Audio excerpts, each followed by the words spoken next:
Halo semuanya, selamat datang di channel YouTube Android TV. Di video kali ini saya akan membagikan tutorial kepada teman-teman cara aktifkan debugging USB HP Realme.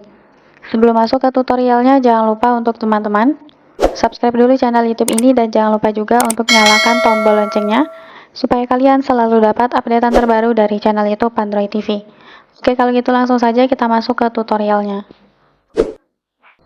Oke teman-teman, jadi manfaat USB debugging itu untuk menghubungkan ya dan mentransfer data dari perangkat HP Android terutama ke komputer atau PC.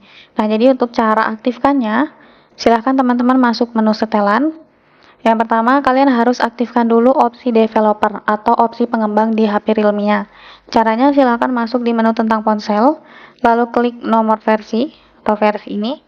Nah, pilih nomor build. Ini tap sebanyak 7 kali.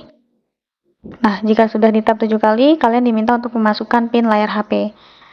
Setelah itu, opsi pengembang langsung aktif, teman-teman. Kemudian kita kembali masuk di menu sistem.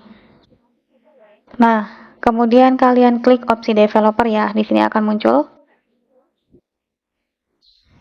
Nah, setelah itu ini langsung saja kita scroll. Nah, di sini ada debugging USB. Ini masih nonaktif ya. Jadi teman-teman bisa langsung aktifkan fitur ini. Izinkan melakukan debug USB. Debugging USB dimaksudkan untuk tujuan pengembangan saja. Gunakan untuk menyalin data antara komputer dan perangkat Anda. Memasang aplikasi pada perangkat tanpa notifikasi dan membaca data log. Nah, ini kita klik OK. Nah, tentunya ini akan mempermudah kita ya ketika kita akan mentransfer data dari perangkat HP ke komputer atau laptop. Nah, jadi caranya sangat mudah untuk teman-teman coba.